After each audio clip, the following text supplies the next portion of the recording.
Bonsoir, bonsoir tout le monde. Wouhou. Comment vous allez? J'espère que vous passez une bonne journée, une bonne soirée. Un bon moment, oui. Pourquoi je mets cette réverb? Eh ben parce que j'aime bien avoir la réverb. Parce que voilà, ici vous êtes dans l'antre de Dieu. Non, je plaisante, je plaisante. Voilà. En tout cas, je vous souhaite une bonne journée. Enfin, j'espère que vous avez passé une bonne journée, une bonne soirée, évidemment. Alors oui, ma coupe de cheveux, c'est de pire en pire, je sais. Hein, je peux rien faire. J'ai coupé trop court, trop mal. Évidemment, ça, c'est mon lot. Hein, voilà, ma vie. J'adore ma vie. Voilà. Donc voilà, on a la coupe de cheveux du gars, pas du tout déter pour aller taffer. Mais de toute façon, ils s'en foutent parce qu'il a fait grève hier et qu'aujourd'hui, il taffe pas. Voilà. Il me reste 2 jours à la BNF. Voilà, voilà. Magnifique, hein, n'est-ce pas, pour ceux et celles qui ont suivi. Donc merci d'être là, déjà. Merci beaucoup. Et ce soir, c'est un live un peu spécial parce que, en gros, en fait, j'étais en train de scroller sur Twitter et je me suis dit, mais j'ai pas regardé la dernière vidéo de Sakatov. Alors Sakatov, si vous connaissez pas, c'est Contrefori. Il a une chaîne YouTube assez cool, vraiment très très top. Alors il fait des essais vidéo, donc ça veut dire, qui dit essai dit aussi que il manie le Frédéric Lordon, ou plutôt que l'on pourrait appeler le Frédéric Lourdingue. Juste le sbeul. Voilà, évidemment. Salut à toi Calici, j'espère que tu vas bien. Et du coup, je vous invite évidemment avant tout à vous abonner à sa chaîne, parce que, pourquoi pas, parce que voilà, il fait un travail méticuleux, mais qui n'est pas forcément compréhensif par tous, parce qu'il y a un jeu de montage, etc. Donc, on va pas se mentir, React sa vidéo, ça va être un vrai challenge. D'autant que, là, je suis un gros enfoiré de glandeur, hein, parce que j'utilise le travail d'un autre, hein, soyons honnêtes, hein, c'est ça du React. En fait, je vais React sur un auteur que je ne connais absolument pas. Voilà. Charles Maïs, tout simplement. Voilà. Si vous ne connaissez pas Charles Maïs, vous allez pas me demander qui c'est. Vous allez aller sur, évidemment, Wikipédia et vous apprendrez que c'est un Charles Wright Maïs, est un sociologue américain né le 28 août 1916 au Texas et il est mort en 1962. C'est un professeur de sociologie à l'université de Columbia à New York et il s'est distingué par ses réflexions sur les élites aux États-Unis. Et voilà, tout simplement, il défend la thèse que les élites forment en fait un groupe de pouvoir fermé en opposition aux autres groupes sociaux. Donc c'est sans doute là-dessus que Contrefori va l'utiliser. Alors, autre problème de ce React de ce soir, c'est que non seulement je ne connais pas vraiment le travail de Maïs, mais surtout, surtout, le problème crucial, c'est que je n'ai pas regardé la vidéo avant le live. Donc vous allez me dire, mais Joël sociologue, tu nous mets dans le risque, tu regardes pas du tout la vidéo d'un live que tu vas faire, en React, c'est n'importe quoi, etc. Oui, mais en fait, j'ai une raison de l'avoir fait, c'est que je ne veux, moi aussi, être profane, et puis en fait, non, ouvertement, ça va me faire chier, en fait. Si j'ai déjà vu la vidéo, souvent ça m'est arrivé de me dire, oh tiens, ça serait trop bien en React cette vidéo, après l'avoir vue, et de me dire, ouais mais non, j'ai la flemme. Parce que je vais revoir la vidéo avec vous, je vais manquer de spontanéité, etc. Alors que si je n'ai pas vu l'épisode ou la vidéo en question qu'on va React, et bah du coup, je me sens de le faire. Voilà, ça m'oblige déjà à regarder la vidéo. Voilà. Bon, après c'est Contrefori, donc j'aurais forcément regardé. Mais surtout, ça nous invite à regarder, à avoir une réflexion un peu plus fine. Sachant que Contrefori, alors pour vous indiquer, il n'a pas fait trop de vidéos sur sa chaîne, mais il en a fait néanmoins des assez intéressantes. Hein. Je pense notamment évidemment à celle-là. Inégalité affecte institution invisible. Voilà, moi, le souffle des inégalités et France Télécom, franchement... Ah oui, le hasard, ça met cette musique. Bon hasard, bon hasard. C'est une musique qu'aime beaucoup Contrefori. Mais voilà, donc le fait est que ce magnifique justement travail voilà, qu'il a fait dans cette vidéo notamment, hein, m'a vachement inspiré. Voilà, je le dis, hein, vachement inspiré pour moi-même, mes réflexions, etc. Et donc je conseille à tout le monde, d'ailleurs j'ai lu après ça Sandra Lucbert, hein, l'autrice dont il se base pour faire sa vidéo, avec Frédéric Lourdingue, enfin Frédéric Lordon. Voilà, je la conseille fortement. Et ensuite il y avait ces autres vidéos, alors celle-là je ne l'ai pas vraiment commentée, je ne l'ai pas React, mais on pourra le faire si vous voulez. Peut-être à la fin, s'il nous reste un peu de temps. sinon une autre fois, où il parle de la gauche de la rentrée sociale, voilà, où il parle de François Ruffin notamment, hein, comme cas qui est assez préoccupant, on va dire, dans le milieu de la NUPES. Pour certains, il est vu comme justement le gars qui va remplacer Mélenchon, d'autres, il est vu comme quelqu'un qui justement a des problèmes avec la question coloniale, et c'est hyper intéressant de voir l'avis de Contreforêt là-dessus, son analyse. Et donc nous, on va regarder cette vidéo, assez longue, mais néanmoins, qui peut être intéressante. Donc voilà, le programme est donné. Voilà, le programme est donné de ce soir. Donc j'espère que vous allez passer un bon moment. C'est un live normalement qui dure jusqu'à 20 h. Après, il faudra vite que je file manger un truc pour pas m'écrouler. Et on sera bon. Voilà, tout simplement. Donc n'hésitez pas à poser des questions, à faire des remarques, à dire que vous comprenez pas que Joël Sociologue est un salaud. Allez-y, matraquez-moi de tout ça. C'est pour le plaisir. Et puis voilà, de toute façon, avec grand plaisir de vous présenter toujours des choses aussi merveilleuses, intéressantes. Et puis avec vous, c'est toujours du bonheur. Voilà, simplement, on va pas se mentir. Hein. Pourquoi je fais ça? Parce que c'est cool. Parce que c'est cool. Voilà, tout simplement. Donc je vous souhaite un bon live, évidemment. Et pour rappel, n'hésitez pas à me follow si ce n'est pas encore fait. On a dépassé la barre des 1900. On est à 1901 personnes. Vous êtes 1901 personnes à soutenir la chaîne. Merci, merci à vous tous et toutes. N'hésitez absolument pas à follow, à sub, à resub, à claquer votre prime. Allez-y, on est au chômage dans quelques jours. Donc c'est le moment, quoi. Voilà, je vous fais des bisous. Et on commence ce react magnifiquement. Voilà. Alors, donc...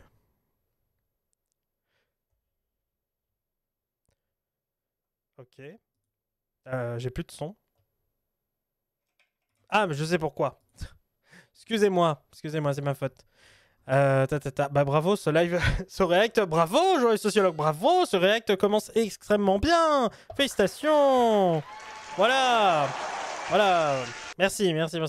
Bon, donc on commence la vidéo.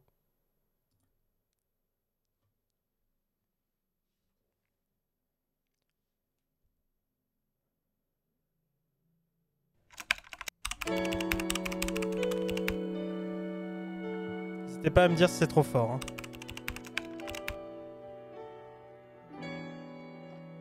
Il y a des choses qu'on sait.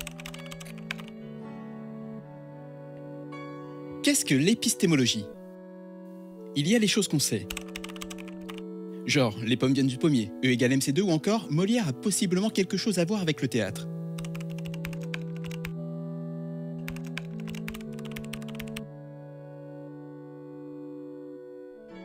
On sait des choses, d'innombrables choses, que l'on a mises dans notre besace dès que notre conscience est éveillée. S'il y a un truc qu'on sait faire, c'est apprendre, à l'école ou ailleurs. Surtout ailleurs, en vérité. Mais cet apprentissage, quel qu'il soit, est pris dans un tissu conceptuel. Les pommes viennent du pommier, E égale MC2 et Molière viennent en même temps qu'une espèce de charte qui nous fait valider que ce sont bien des savoirs. Et donc là, des savoirs légitimes par rapport aux savoirs illégitimes. C'est ça qu'il est en train de dire, c'est qu'en fait, il y a une superposition entre ce qu'un savoir légitime, les pommes viennent du pommier, et un savoir illégitime, j'en ai pas dans la tête. Oui, la Terre est plate. Enfin, j'espère que c'est illégitime, ça, mais voilà. Encore un mauvais coup de la société déguisée en parent, puis en écran, du téléphone, de la tablette, en cours de récréation, voire en stimulé gustatif venu d'une purée de pommes de terre avec un steak haché, ou encore déguisé en cours de vie politique contemporaine module 3. Oui. Ce tissu conceptuel qui conditionne notre pensée et notre apprentissage est propre à l'environnement dans lequel on évolue.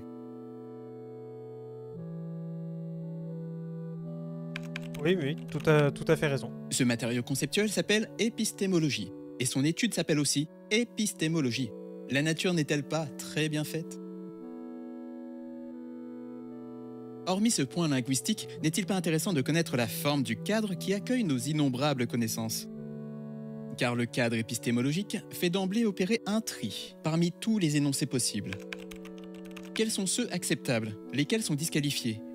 Et contre toute attente, on s'aperçoit que ce tri évolue au cours des siècles. En Occident, on relève qu'une épistémologie domine depuis la Renaissance, l'épistémologie de l'individualisme. Et Charles W. Mills Donc, fait remarquer... donc, en gros, on a plusieurs manières de penser le monde à travers la société qui se réfléchit en nous. C'est la pure tendance du structuralisme, hein, c'est-à-dire que vous avez une société qui structure des façons de penser, des schèmes de pensée. Et en gros, ce qu'il explique, c'est que l'une des idéologies qui dirige depuis la Renaissance, c'est l'idée de l'individualisme. Et donc voilà. Je ne sais pas si vous avez encore compris le propos, mais voilà.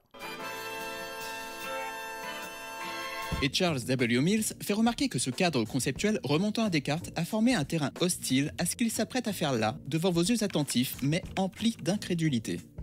Pour ce premier épisode d'Interstice, nous allons parcourir ce que Charles W. Mills, un auteur qui gagne à enfin être lu et célébré dans nos contrées, a à nous dire sur une autre sorte de cadre épistémologique.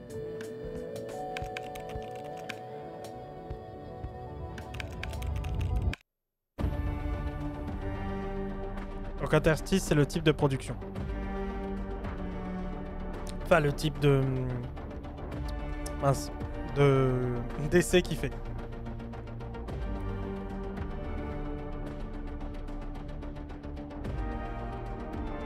Citoyen états-unien, Charles Wade Mills est né à Londres en 1951, a grandi en Jamaïque et est décédé récemment en 2021. Voilà, donc je vous ai pas du tout présenté le bon Charles W. Mills. Voilà, vous pouvez déjà m'engueuler. Il est peu connu en France et pourtant sa contribution à la théorie politique critique est majeure. Et si je peux en parler aujourd'hui, c'est grâce à un travail de traduction ô combien précieux, mais aussi, il faut le dire, ô combien tardif. Pour preuve, son ouvrage monument, Le Contrat racial, paru en 1997, a attendu 2023 pour être publié en français. Imaginez attendre 26 ans les sous-titres d'un épisode de Game of Thrones, c'est pas poli. Il est primordial d'aller vous procurer ce livre enfin rendu accessible par la maison d'édition Mémoire d'Encrier et le traducteur Ali Ndiaye.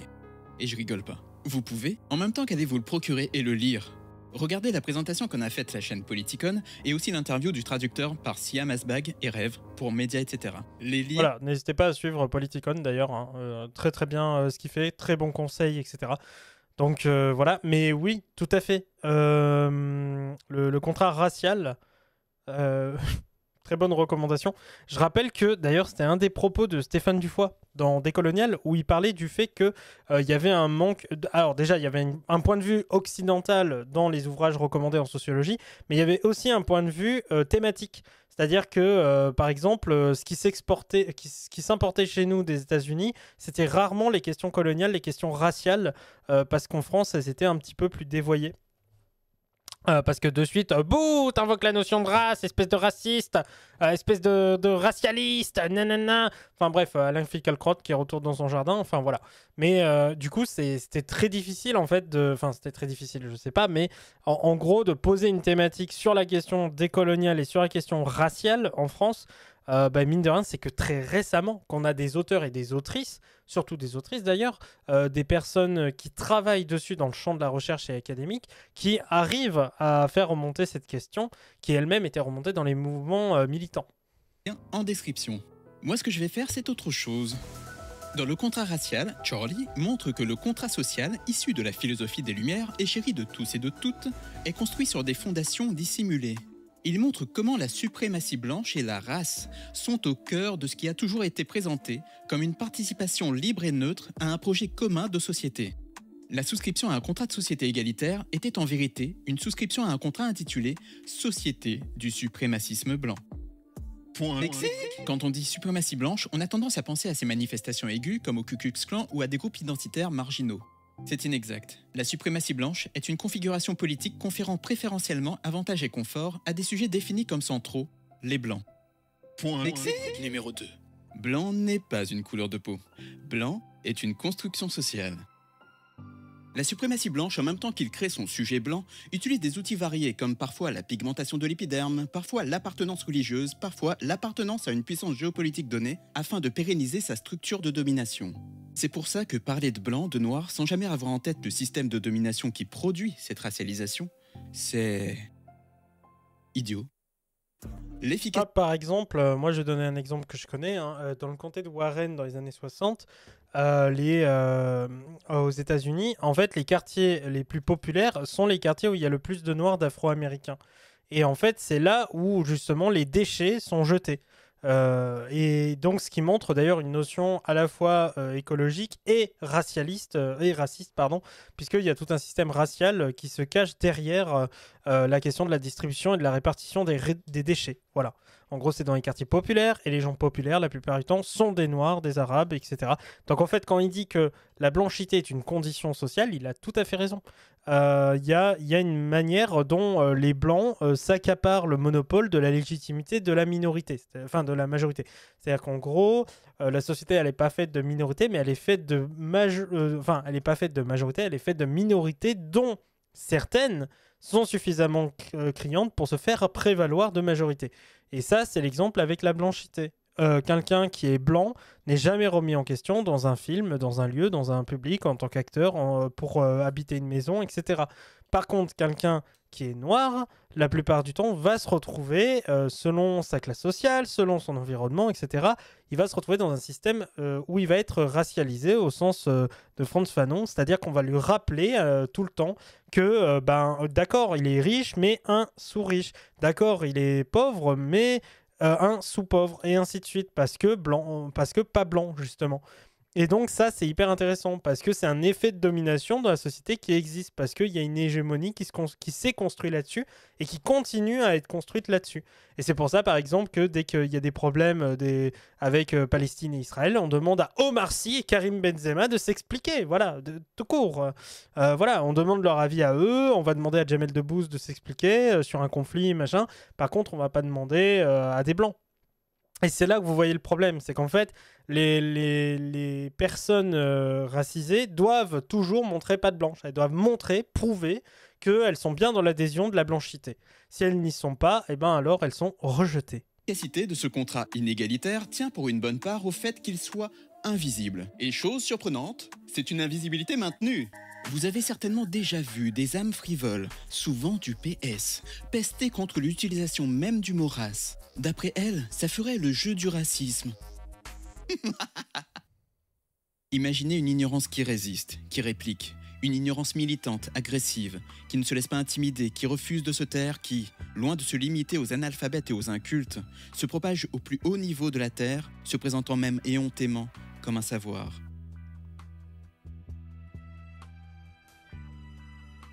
J'ai choisi aujourd'hui de reprendre l'analyse de Charles W. Mills sur ce concept central dans sa critique du contrat social. Cette analyse sera publiée en 2007 dans un ouvrage collectif intitulé Race and Epistemologies of Ignorance, coordonné par Shannon Sullivan et Nancy Tuana. Le titre du chapitre est « L'ignorance blanche ». Et devinez quoi ? Ça a été traduit 15 ans plus tard. Je vous laisse comparer au temps de doublage d'une série comme Camping Paradise. Les traductrices sont les sociologues Solène Brun et Claire Kosker pour le magazine Marronnage. Charles Mills déplore que l'épistémologie sociale dominante relève d'un individualisme classique, en se montrant indifférente à la classe, au genre ou à la race, et en ne se souciant que du point de vue de l'homme blanc possédant. Cette épistémologie dominante depuis des siècles a été peu propice à la conceptualisation d'une méconnaissance qui serait à la fois collective et structurelle. Alors, je me permets de prendre la parole. Est-ce qu'on est vraiment obligé d'en arriver là ? Oula. On va parler d'acquisition de savoir, c'est ça ? Cette vidéo est placée sous le signe de la cognition. Oui. Attendez, j'ai un C'est pas souci. politique au moins. Non. Pardon, voilà. Bah cool alors. Les cas d'école, d'expériences illustrant que l'on a des croyances erronées, telles l'illusion d'optique, les hallucinations, le membre fantôme, les rêves, etc. semblaient être le lot de la lourde condition humaine, et le remède prescrit était celui-ci, le rejet de tout ce qui est disqualifié par le doute. Ce qui est un peu abstrait. Si. Par la puissance de mon esprit, je doute. Ah là là. Ignorant les implications épistémologiques des travaux en sociologie de la connaissance, les philosophes de la tradition analytique ont continué leur bonhomme de chemin, tenant comme allant de soi qu'il revenait à la sociologie de décrire ce que les gens croient et comment ils croient, et qu'il revenait à l'épistémologie, donc à la philosophie, individualiste, n'est-ce pas, d'évaluer les normes qui conditionnent notre façon d'intégrer des informations. Oui! C'est si épique! La philosophie traditionnelle et l'épistémologie analytique ont vivoté un temps dans l'idéalisme cartésien, attaché à établir un lien entre impression et idée, ou bien entre sensation et réflexion. Je doute, juste une certitude de soi, ouais. L'épistémologie dite naturalisée du philosophe Willard Van Orman Quine veut mettre la focale sur l'empirique. Cette nouvelle approche s'attache plutôt à établir un lien entre d'un côté, énoncé d'observation et stimulation des récepteurs nerveux, et de l'autre côté, énoncé d'observation et énoncé théorique. Cette épistémologie naturalisée et sa focalisation sur le sensoriel avaient livré l'agent cognitif à la pluralité de stimulations du monde. Celui-ci devait être pris en compte en tant que membre d'un groupe social donné, dans un milieu social donné, dans une société à une époque donnée. Ajoutons à ça que la théorie du point de vue a été investie et travaillée par les théoriciennes féministes. Et ce nouveau pan d'épistémologie sociale a progressivement gagné en légitimité. Les mots que t'emploies sont à la fois piquants et d'une logique implacable. Un beau mélange. Comment épistémologique? Le travail pour transformer l'épistémologie dominante est cependant loin d'arriver à son terme. La raison pour laquelle ça patauge dans la smoule est qu'il persiste dans l'imagination des chercheurs une conception particulière de la société. Mais non. Et en gros, ce qu'il est en train de dire, c'est que toute épistémologie est formée à partir d'individus et ces individus sont pris dans des règles de la société, en fait. Et donc, quand vous avez une épistémologie, vous avez un parti pris. Voilà, c'est ça qu'il est en train de dire. Et votre épistémologie, par exemple, ça va être de considérer que la notion de race est variante, qu'on peut prendre en compte la notion de classe plutôt plus importante que la notion de race, etc. Des choses comme ça. Donc, en fait, c'est des choix d'orientation, de manière de penser la réflexion, en fait. C'est un présupposé de chercheur, mais aussi un présupposé chez vous, spectateurs, spectatrices.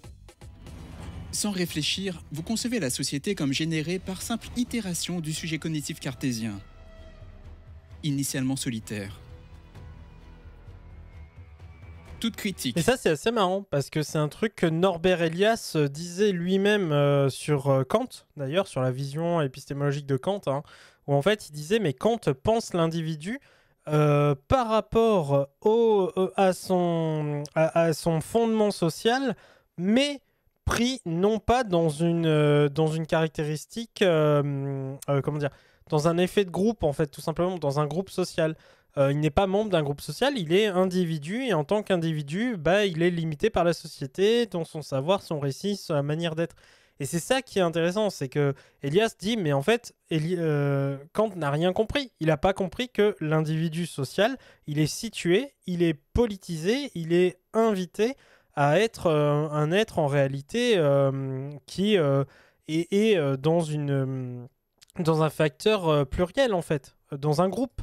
Dessinant une contrainte supra-individuelle, mais aussi contrariant la centralité de l'homme blanc possédant, sera dans ce cadre épistémologique discrédité.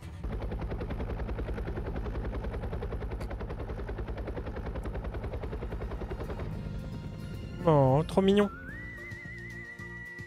Et le concept d'hégémonie, de domination, et la mystification, non, l'exploitation. Sérieux.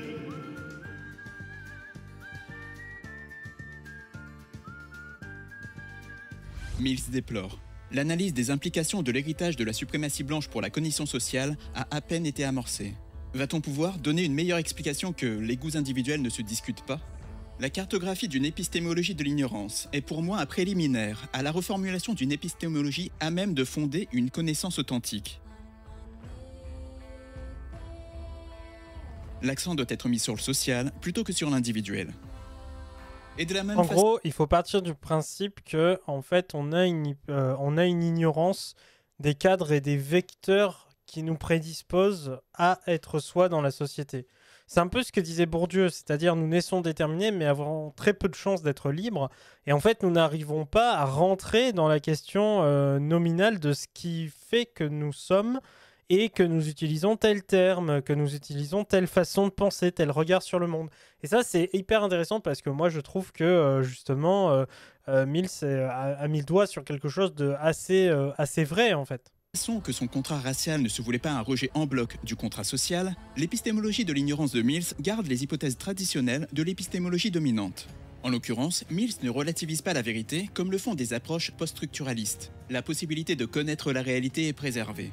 Alors comme ça on est chez les bébés? Ça va.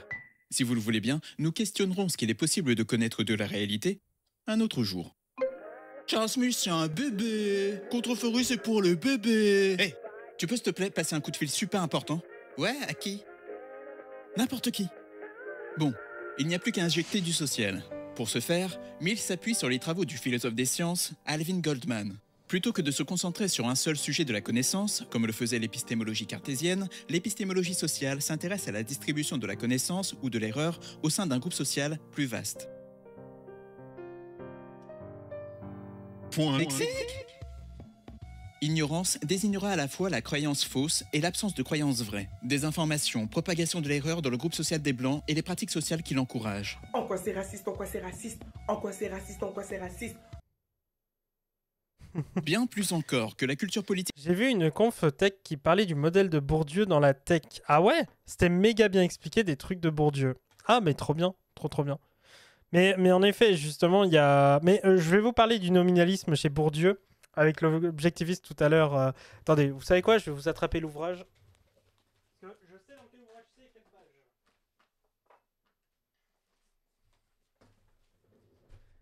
page. Est-ce que je vous ai déjà parlé de Pierre Bourdieu? J'adore Pierre Bourdieu. C'est mon auteur préféré. Bon, ok, j'arrête. Bon, oui, parce que Bourdieu parle justement du nominalisme à un moment et de la manière dont les mots aussi orientent les façons de penser des individus. Je crois que c'est page 157. Alors, Alors, ah, il parle de la vulgarisation. L'opposition entre l'officiel... Ah, voilà. C'est là où il y a un rapport, je trouve, immense avec Mills dans ce qui est dit. Alors, en quoi consiste le processus d'objectivation dont j'ai indiqué deux pôles extrêmes? À un bout de la lutte... Alors, à un bout, la lutte de tous contre tous, la lutte symbolique dans laquelle chacun cherche à maximiser son profit symbolique en se créditant et en discréditant les autres, et à l'autre bout, le pouvoir de type étatique. En quoi consiste le processus d'objectivation? Comment produit-il ses effets? Je pense que tous ces actes, qu'ils consistent à mettre les galons sur le bras de quelqu'un et à lui enlever, mettent en jeu une des propriétés fondamentales du social, la connaissance commune. Ce n'est pas par hasard si le rite d'institution sont toujours des rites que l'on appelle officiels ou publics. Une des actions les plus importantes que peut opérer un groupe sur lui-même est de publier, de rendre public, officiel, d'étaler, de rendre ostentatoire, de rendre manifeste le passage. L'opposition entre l'officiel et l'officieux a été très peu réfléchie. Tout le monde sait ce qu'est une éminence grise, mais personne ne réfléchit ou très peu sur cette notion de publication. Sur ce que je veux dire, par exemple, le fait de publier les bans de mariage, ce sont des choses très intéressantes que tout le monde connaît, mais sur lesquelles personne ne réfléchit. Un mot très important qui a été analysé par Heidegger, et là, petite parenthèse de Bourdieu, il a toujours touché les mots importants, quel enfoiré, et la notion d'Offentlichkeit, l'état d'être ouvert, d'être patent, le social, officiel.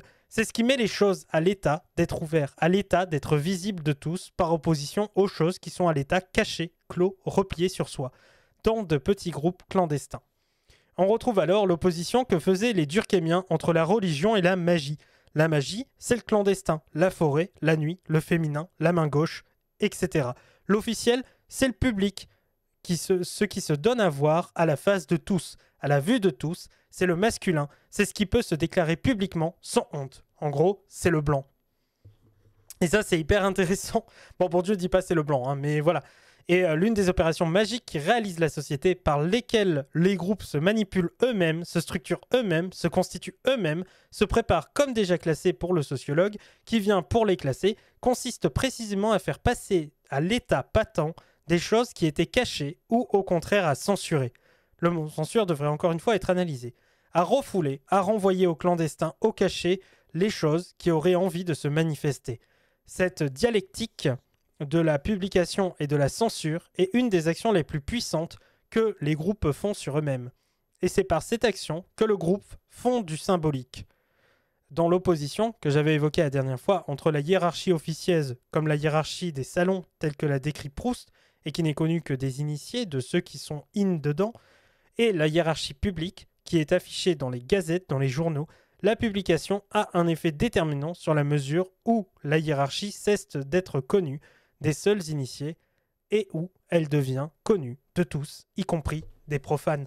Donc ça, c'est hyper intéressant parce que pour Bourdieu, en fait, ce qui fait que la structure nominale, elle est justement que la structure d'officialisation, elle est justement mise à mal, c'est quand elle devient profane. C'est quand elle est réappropriée par les individus et que de profane, elle passe à officiel. Mais en passant de profane à officiel, celle-ci devient juste un élément pour restructurer l'officiel d'une manière à le mettre en avant. J'ai compris le lexis un peu. Tu devrais être Lina Situation sur la sociologie et le modèle de Bourdieu, ça irait bien. Merci beaucoup. Lien de la vidéo, parlez plus haut. Ok, ben je vais la mettre de côté. Hop là. Hop là. Voilà, c'est mis de côté. Merci beaucoup. Donc voilà, donc on revient à Contre-Forêt, mais en fait, il dit à peu près la même chose, justement, avec Charles Maïs. C'est juste que, justement, cette idée-là, l'attente entre ce qui serait l'officiel et l'officieux, donc la vérité légitime, vraie, et le manque de connaissances et le vide de connaissances. Donc, Maïs, il nous invite à dire, mais en fait, il faut aller vers une épistémologie de l'ignorance, car l'ignorance permet justement de ne pas considérer les individus uniquement comme des profanes, mais aussi comme des individus pris dans des groupes qui luttent, dans des représentations, etc. Agnotologie. Attends, je ne connais pas l'agnotologie. Il y a des mots, des fois... L'étude de l'ignorance. Oui. On peut dire ça, effectivement. Allez, continuons. Politique états-unienne, la culture politique française est pensée comme fondamentalement égalitaire et inclusive. Toutes les manifestations d'injustice sont perçues comme des biais. Voilà. Donc, c'est de l'inofficiel. C'est du biais. C'est pas du bon, c'est pas du vrai, de la vérité véritable. Des biais à redresser afin que tout soit ramené à la norme appelée France. Ah, la belle norme. J'adore la norme. La réalité d'une longue histoire de subordination systémique est rendue accessoire dans l'interprétation des injustices d'aujourd'hui. Alors que la catégorie des blancs s'accommode de la farce, les personnes non blanches n'ont eu d'autre choix que d'adopter des comportements de survie. Les non blancs et les non blanches savaient qu'elles n'étaient pas vues, et plus encore. Alors il m'est apparu, avec une soudaine certitude, que j'étais différent des autres. Ou comme eux peut-être, dans mon cœur, dans ma vie et dans mes désirs, mais coupé de leur monde par un immense voile. D'après les mots du sociologue afro-américain W.E.B. Du Bois. Ah, Du Bois, plusieurs écrivains noirs ont solide. exploré le thème de l'ignorance blanche. On pensera à Suzanne Césaire, à Maryse Condé, évidemment James Baldwin, et aussi Ralph Ellison et son roman intitulé Homme invisible, pour qui chantes-tu, considéré outre-Atlantique comme le roman le plus important du XXe siècle sur l'expérience noire. La littérature permet de questionner l'authentique et le superficiel, même dans la vision du monde de ceux dont la science, matérialiste historique, est censée leur avoir donné une supervision. Si Un les peu blancs et les d'humeur. blanches Oh. regardent avec nonchalance le monde à travers l'illusion de leur supériorité raciale, les noirs doivent, pour ne pas avoir une vision déformée d'eux-mêmes, reconnaître, déceler consciemment l'ignorance blanche. Ce sentiment de constamment se regarder par les yeux d'un autre est ce que Du Bois appelle la double conscience. Ouais, Essayons. en gros, les blancs ne voient pas qu'ils pratiquent, qu'ils ont des privilèges, qu'ils pratiquent de la ségrégation sociale, raciale, etc. Par contre, la personne qui en est victime, elle le voit bien.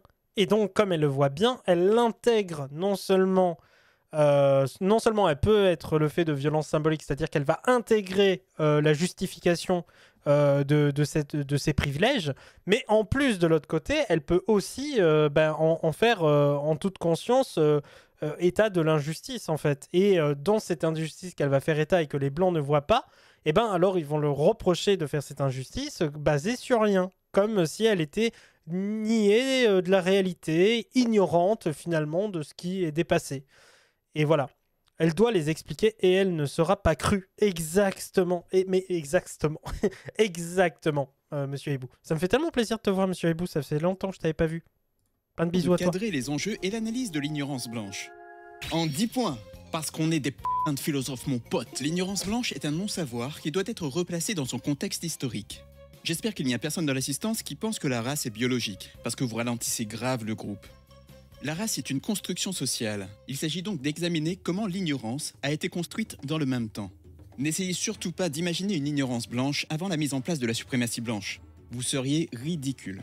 Approximons la naissance de la blanchité au début de la modernité, c'est-à-dire à la date du débarquement de Christophe Colomb en Abya Yala. L'ignorance blanche ne concerne pas l'ignorance des blancs en général. Si tu prends un blanc, ou même plusieurs, et qu'ils ne savent que très modérément que la vitesse de la lumière c'est environ 3 10 puissance 8 mètres par seconde, ça ne fait pas de la célérité de la lumière un élément de l'ignorance blanche. C'est pas lié. Il est parfois difficile de remonter la chaîne de causalité pour attester qu'un type de non-savoir est à attribuer à la domination blanche. Oui, donc en gros, tout simplement, l'historicisation de la question blanche, elle s'est faite au fur et à mesure, après justement des siècles et des siècles d'esclavagisme, de réappropriation, de justification de l'esclavagisme. Il a fallu le justifier. Donc on a inventé la phraséologie, hein, vous savez, l'étude des crânes. Ils n'ont pas les mêmes crânes, donc forcément, c'est pas la même race. Hein, voilà. Donc toute l'idée, justement, comme quoi les individus seraient inférieurs, etc., machin, c'est des bêtes, des animaux. Bref, c'est comme ça qu'on a créé la notion de race, tout simplement, et que cette notion de race, malheureusement, s'est véhiculée à travers la xénophobie, des siècles et des siècles d'ignorance scientifique. Et... ouais. En fait, l'époque médiévale, c'était pas totalement le siècle de l'ignorance. Hein. Enfin, les siècles de l'ignorance. Hein. Ouais. C'est... ouais. Ouais. C'est... ouais. C'est moche, hein, l'histoire humaine.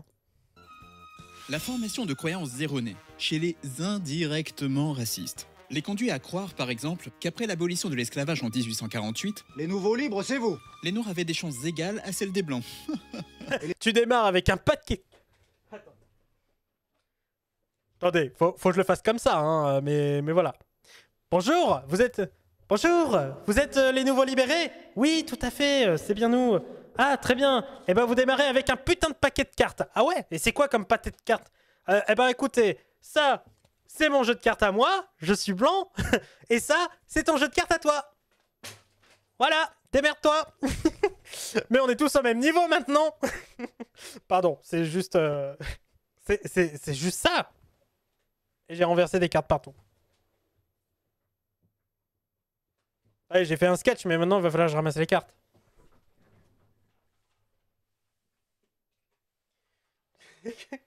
Non, mais voilà.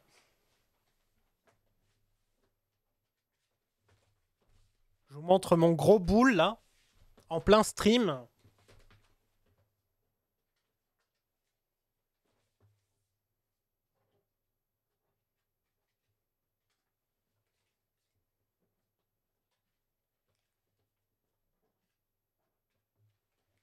J'espère que quelqu'un a clippé, hein, sinon j'ai fait ça pour rien. C'était marrant. Vous pourrez dire, quand on vous dira, est-ce que vous étiez là quand Joël Sociologue a pété un plomb avec les cartes? Oui. J'y étais. Toi, tu sais t'habiller au moins. Quoi, t'imagines des gens qui sont à poil en stream mais qui n'ont pas de bas. Ah là là. L'état civil, c'est moi. Le passage d'une suprématie blanche clairement inscrite dans les textes institutionnels à une suprématie blanche de fait mais rayée de ces mêmes textes est un point de bascule dans les représentations. De jure, de facto. Le type d'ignorance blanche présente chez les sujets cognitifs qui sont, à première vue, sans préjugés racistes, sera importante pour l'épistémologie sociale. Évidemment, les sujets cognitifs non blancs ne sont pas exemptés d'ignorance blanche. L'ignorance blanche peut produire chez les non-blancs des théories qui inversent les affirmations de supériorité raciale blanche. En gros, c'est comme ça que vous vous retrouvez avec des personnes racisées qui font du racisme. Mais là, on peut aussi parler de violence symbolique. Mais effectivement, l'ignorance blanche. Tout en gardant le principe même de hiérarchie raciale et les hypothèses du racisme blanc. Le concept d'ignorance blanche devrait non seulement englober les faits et les croyances erronées, mais aussi les jugements erronés. Tout le monde sait ce que c'est que le bien et le mal. Écoute, cette peluche me fume. J'ai pas le temps. D'autres dominations fondent d'autres types d'ignorance collective. Par exemple, les théoriciennes féministes ont analysé l'ignorance des hommes sous toutes les coutures. Quoi? Les individus ne sont pas seulement façonnés par la racialisation. Et au sein d'une... Attends, tu veux dire que les hommes ignorent qu'ils ont des privilèges? Quoi? Mais c'est pas possible! Mais comment on a pu faire une chose pareille? Pardon, je vous défonce les oreilles, j'en suis sûr. Mais c'est pas possible!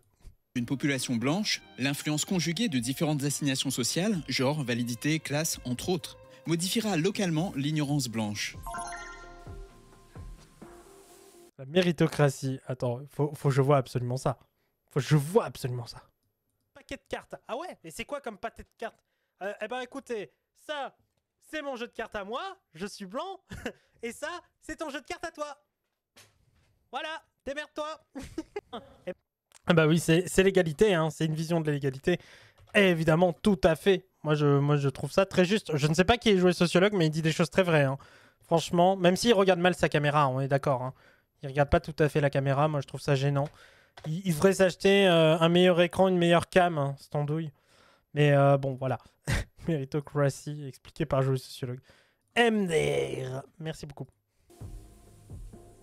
En toutes circonstances, si on ne connaît pas le danger, il est très difficile d'y faire face.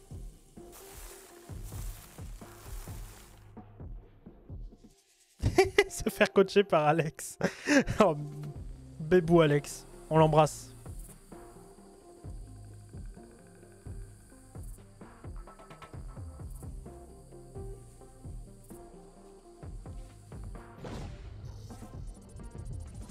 Dans l'épistémologie individualiste classique, on cherche à comprendre les processus cognitifs individuels d'où viennent les fausses croyances, afin de les éviter. Dans le cas d'une épistémologie sociale, le but est de comprendre comment les structures supra-individuelles attisent des processus cognitifs erronés à l'échelle sociale. Et là aussi, l'objectif est de rectifier le tir et de s'extraire de l'erreur personnellement et collectivement.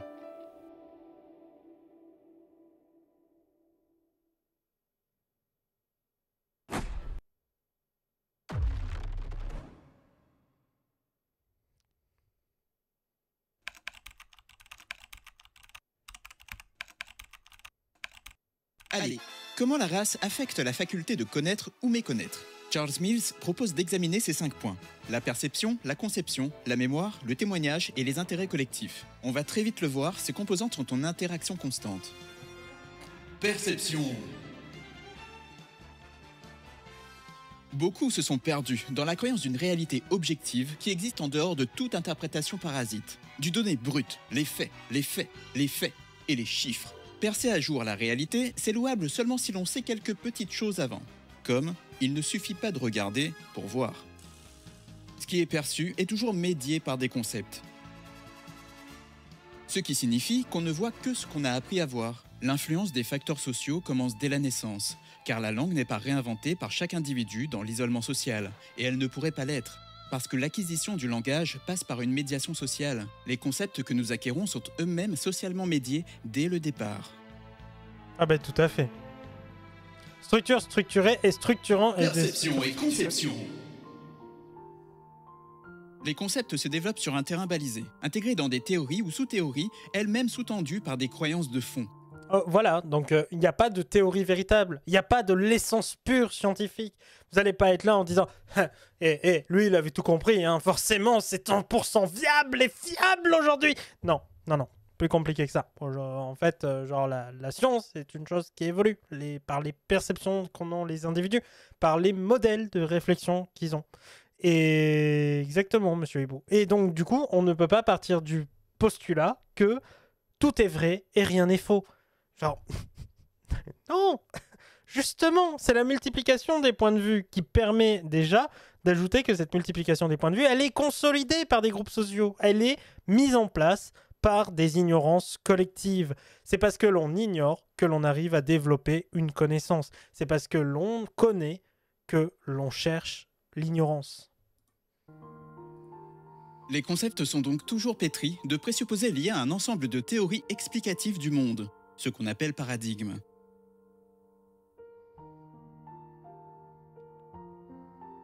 Les concepts naissent pareillement au creux d'idéologies particulières. Et ce qu'on ne sait pas suffisamment, c'est que toute pratique vient avec son arsenal théorique.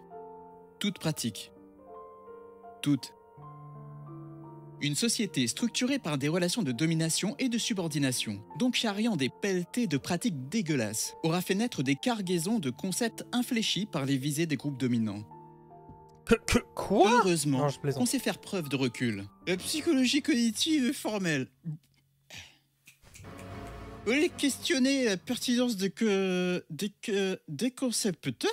La tendance est à trouver une confirmation dans le monde, qu'elle soit là ou non. Mais Merci pour le si d'être sub, passé, Yarch. Docteur Esprit Critique. La croyance en un monde Merci juste mon Yarchou, merci beaucoup, merci beaucoup Yarch, merci énormément, merci beaucoup. Ah là là, mais oui, donc les concepts sont faits de croyances, et la croyance, elle est répartie dans toutes les pratiques humaines, toutes ces pratiques, toutes, avec un S à la fin. étouffe les prétentions à prendre du recul sur nos conceptions. Et la normativité blanche dans tout ça. Une communauté de vie et de culture connaît immanquablement son lot de normes et d'assentiments de la part des personnes la composant. On parle ici tout simplement d'ethnie.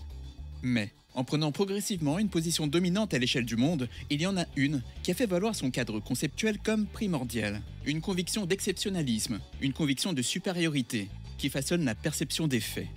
L'ethnie européenne se justifie circulairement. Nous dirigeons le monde parce que nous sommes supérieurs. Nous sommes supérieurs parce que nous dirigeons le monde. Nous sommes les grands méchants. Nous sommes les grands méchants. Nous avons des armes.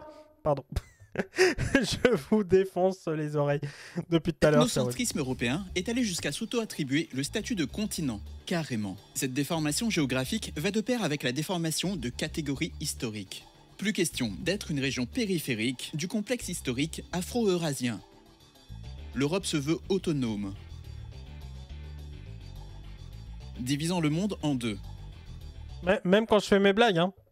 Même quand il fait ses blagues. Ah mon dieu, j'en peux plus. Mais moi je m'éclate hein, avec cette boîte vocale. Franchement, c'est trop bien. Hein. Les Go XLR, j'adore. Je vois que ça va toujours aussi bien, ça change pas. Mais non, ça change pas. Et on va faire plus de live parce que figurez-vous que je suis au chômage. Ah non, j'ai oublié l'Artune. Chômage. Et c'est chiant. Et c'est vachement chiant d'être au chômage. Du coup, moi maintenant j'ai décidé de me venger. Voilà, je n'aime pas la société capitaliste. Et donc je suis méchant. Voilà, tout simplement. Donc vous me retrouverez souvent seul dans cette salle qu'on appelle Twitch à parler de sciences sociales et de sociaux. Et voilà. Voilà. Voilà. Soi-même et les autres. Soi-même étant le plus important. Les termes pour qualifier l'Europe favoriseront alors la distorsion politique et historique, la faisant acquérir une unité même au-delà de l'Antiquité. En gros, vous avez nous sommes le peuple vainqueur, mes amis. Alors votez l'Europe. Allez, reparti l'Europe. Nous conquérons le monde. Voilà, bon, ça c'est la vision occidentale, hein, occidentalo-centrée. Et ce qui est hyper intéressant, c'est que justement, en fait, quand il y a nous, bah, il y a les autres. Et là, le propos, c'est quand il y a soi-même, il y a les autres. Et les autres, bah, c'est les étrangers, c'est les gens qu'on connaît pas. Ils sont pas comme nous. Ils sont dangereux. Regardez comme ils sont dangereux. Oh là là, regardez. Oh, un livre. Enfin, voilà. Par-delà les mouvements, renversements, échanges, transformations, des contours étanches ont été tracés. Et oui. Les contours de la blanchité. Même dans des cartes, même dans des fucking cartes internationales, vous avez une vision blanche. Voilà. Des os, pas des os. La blanchité pose donc qu'il y a des inférieurs moralement et civilisationnellement, des autres. Cela conduisant à l'élaboration de la catégorie du sauvage, dont le rôle conceptuel a été ô combien crucial pour justifier la conquête et l'impérialisme. C'est les fameuses sociétés primitives, voilà. Elles sont depuis des années, des millénaires, on le sait, des sociétés qui ne sont pas comme nous, voilà. Civilisation et sauvagerie. Deux notions sans aucune correspondance avec une réalité empirique, mais l'un et l'autre s'entralimentent dans une polarisation justificatrice d'un monde de conquistadors civilisateurs. bien versus mal. Pour la blanchité, il n'y a aucun problème à concevoir des droits universels de l'homme et à en faire une déclaration, puisque justement, ni le sauvage ni le barbare ne font partie de ce que représente l'humanité. Combien se sont évertués à être sans préjugés en abordant des populations inconnues d'Amazonie, mais en utilisant les concepts destructeurs de sauvage et de civilisé. C'est comme essayer de se soulever en se tirant soi-même par le col. Sauvage charrie à sa suite tout un imaginaire d'assignation inégalitaire, de capacité et d'incapacité, détermine logiquement certaines conclusions Et toujours en là, écarte d'autres. Et toujours là, la poutre. Le terme pose des ornières conceptuelles. Il en va de même pour son jumeau, civilisé. Combien se sont gargarisés d'être sans préjugés en parlant de terre vierge, là où vivaient des millions de personnes. Le déni commence avant même de voir quoi que ce soit.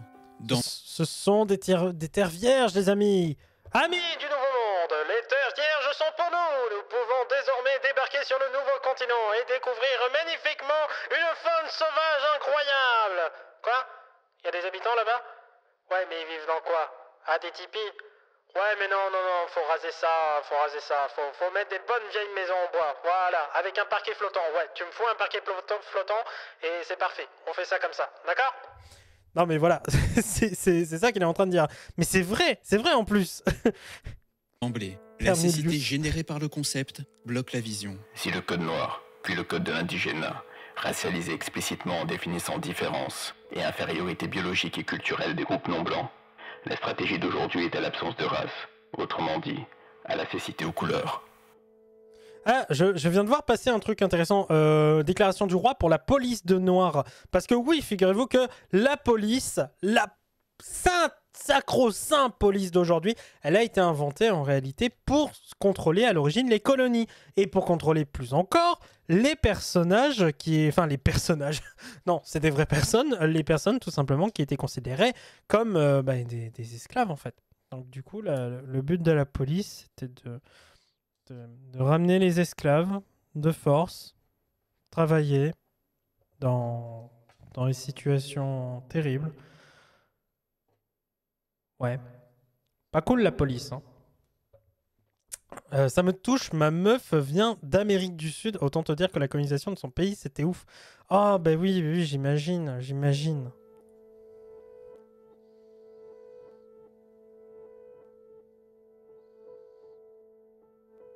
Le color blindness. Deux choses. On feint de ne pas voir les structurations historiques. Et on suppose l'égalité en filtrant, rejetant. Ce qui ne colle pas avec la blanchité, la supériorité blanche, son cadre épistémique et que sais-je. La normativité blanche se manifeste donc par le refus blanc de reconnaître la longue histoire de la discrimination structurelle qui a accordé aux personnes blanches les ressources privilégiées dont elles disposent aujourd'hui, et tous les avantages qui en découlent de la négociation des structures d'opportunité. Ça me fait rire parce que ça me rappelle énormément, enfin ça me fait rire, c'est triste, hein, mais ça me rappelle énormément un sketch de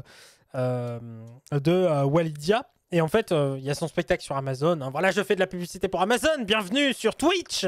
Mais bon, merci Jeff Bezos. Et du coup, de me permettre de même pas gagner 100 balles par mois. Même pas 50 balles d'ailleurs. N'hésitez pas à faire des dons. Et en fait, le truc incroyable, c'est que ce que ça montrait, c'est... Enfin, Walidia, il a fait un sketch et il dit... on est chez nous. Voilà, il reprend les trucs d'extrême droite. Hein. On est chez nous. Bah, très bien, restez chez vous et nous, on reste chez nous. Par contre, on va faire très simple. Hein. Voilà, chacun chez soi, chacun ses ressources. Ah ouais, donc tu vas arrêter d'aller chercher de l'uranium chez nous, tu vas arrêter de chercher du cobalt, t'arrêtes les smartphones, t'arrêtes tout ça. Hein. Voilà. Ah, attends, je regarde parce que voilà, je suis trop curieux. Après, je le remets. Combien se sont gargarisés d'être sans préjugés en parlant de terre vierge, là où vivaient des millions de personnes? Le déni commence avant même de voir quoi que ce soit. Ce sont des terres vierges, les amis. Amis du Nouveau Monde, les terres vierges sont pour nous. Nous pouvons désormais débarquer sur le nouveau continent et découvrir magnifiquement une faune sauvage incroyable. Quoi? Y a des habitants là-bas? Ouais, mais ils vivent dans quoi? Ah, des tipis? Ouais, mais non, faut raser ça, faut mettre des bonnes vieilles maisons en bois, voilà, avec un parquet flottant, ouais, tu me fous un parquet flottant, et c'est parfait, on fait ça comme ça, d'accord? Civilisé. Ah mon dieu, mais j'adore, hein, prendre des clips. Attendez, je les mets sur mon... Tac. Ça va partir en story, hein, ça va partir en story. Bref, assez de moi, tout simplement, assez de moi. Oui, vous avez vu, j'ai mis bretelles LGBT aujourd'hui. Donc assez de moi, et c'est parti, on continue la suite. Est-ce que les Blancs ont tendance à voir les institutions comme impartiales dans leur fonctionnement? Oui. Dans le monde de la cécité aux couleurs, le monde colorblind, les privilèges sont présentés comme universels et les explications individualistes sont à l'honneur. L'illusion d'égalité des chances joue un rôle plus qu'important dans le maintien de l'hégémonie blanche. Les groupes qui de fait sont subalternes sont rendus responsables de leur position économique inférieure comme de leur surabondante occupation des prisons. Il est mort lors d'un contrôle routier, mais est-ce qu'il n'avait pas l'air louche, mal rasé, délaissé par ses parents? Bah et puis merde, il était noir ou arabe, non? Et la demande de justice et toute réclamation ou accusation sont tuées dans l'œuf, car le cadre de l'idéologie de l'aveuglement aux couleurs tient ces postulats comme des réalités premières.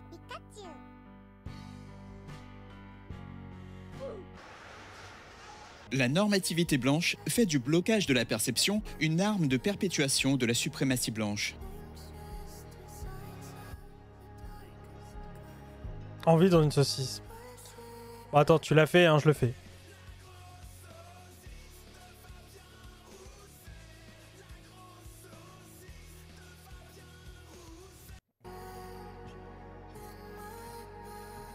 Aménager, choyer le déni et donc l'ignorance exige une gestion particulière de la mémoire. La mémoire t'entends pas le son de la blague. irrigue Ok. les mémoires individuelles Elle est trop et leur basse. fournit aussi un cadre. La mémoire sociale fonde l'identité que se donne une société. C'est un sujet crucial pour l'épistémologie sociale. Lorsqu'on parle de mémoire, il s'agira de la distinguer de la discipline scientifique qu'est l'histoire. Juste le spell. Dans sa fabrication d'un récit global, parce que c'est ça qu'elle fait, la mémoire est nécessairement sélective. Matérialisée par des cérémonies, des fêtes officielles, des monuments, Tellement. et bien sûr, inscrite génération après Tellement génération basé, dans les contre manuels Fauré. scolaires. Toujours en mouvement, la mémoire commune est riche des représentations, des constructions de la réalité et façonne le nous, l'identité partagée. Or, dans les sociétés structurées par la domination, le nous, construit par les souvenirs collectifs, est divisé. Le groupe dominant, se plaisant à effacer ce que précisément un groupe dominé cherche à commémorer, impose la sélection mémorielle et identitaire. Comprendre la mémoire, c'est saisir ses amnésies, ses effacements. En Belgique, la destruction systématique des archives d'État contribuèrent à masquer le massacre de millions de Congolais entre 1885 et 1909. Je répète, masquer le massacre de millions de Congolais entre 1885 et 1909. En France, un rapport que présente Christiane Taubira à l'Assemblée soutient « L'oubli a été organisé politiquement, administrativement, juridiquement, moralement ». Mame Fatou Niang, maîtresse de conférences, et Julien Ciodo, documentariste, relèvent que les manuels scolaires de nos parents présentaient Colbert, ministre de Louis XIV, comme un grand travailleur et un grand architecte de l'essor industriel et commercial du royaume. Mais qui, ô misère, étant accablé par l'insouciance des dépenses royales, qu'il en meurt de chagrin. Pas de mention du Code noir, le cadre juridique réglementant la traite transatlantique et l'esclavage dans les colonies et dont il est l'auteur. L'horreur et le crime contre l'humanité s'évanouissent derrière le chagrin du grand homme. La Révolution de 1789 est, pareillement, l'occasion pour la France de la République de se laver du sang qu'elle a sur les mains et d'oublier à la fois que les révolutionnaires laissent les colons livrer une guerre totale aux insurgés de Saint-Domingue et que son grand Napoléon déclare en 1799 « Je suis pour les Blancs parce que je suis blanc. Je n'ai pas d'autre raison et celle-là est bonne. Comment a-t-on pu accorder la liberté à des Africains, à des hommes qui n'avaient aucune civilisation ?» Ah là là, tous les gens qui kiffent Napoléon Bonaparte, qui littéralement se font plaisir sur Napoléon Bonaparte. Vous voulez mon avis sur les gens qui adorent Napoléon Bonaparte? Je les en... Oh merde! Pardon. Voilà. Bref. C'est esclavagiste et colonial de la France a été raturé. Les voix et les figures noires raturées, il ne reste plus que les figures blanches pour, d'elles-mêmes, abolir l'esclavage. et puis pour décider de le rétablir, et ce, sans que personne ne s'y oppose. Personne. Personne.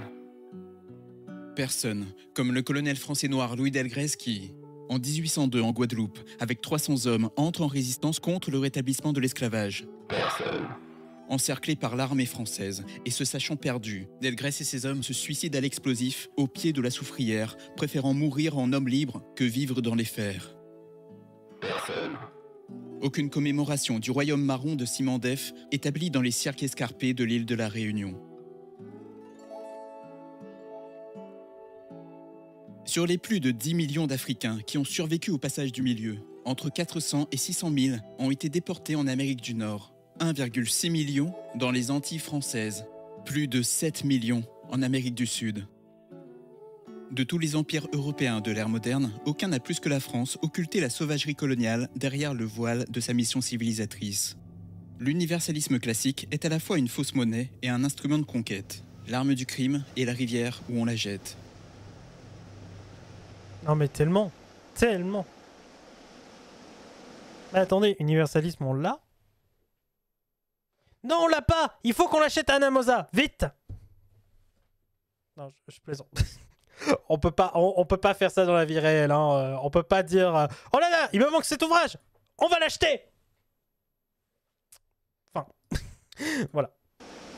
Mais oui, il y aura donc à la fois une mémoire officielle et une contre-mémoire, avec des jugements contradictoires sur ce qui, dans le passé, est important et ce qui ne l'est pas, sur ce qui est arrivé et compte, sur ce qui est arrivé et ne compte pas, et sur ce qui n'est pas arrivé du tout, nous dit Charles Mills.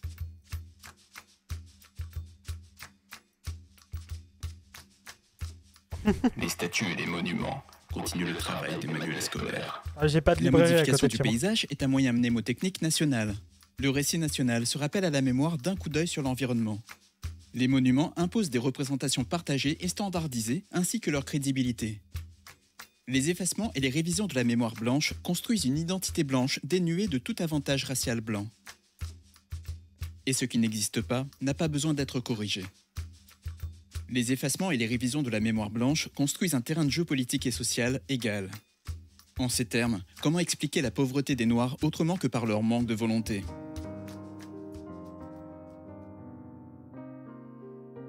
C'est tellement ça, c'est tellement ça.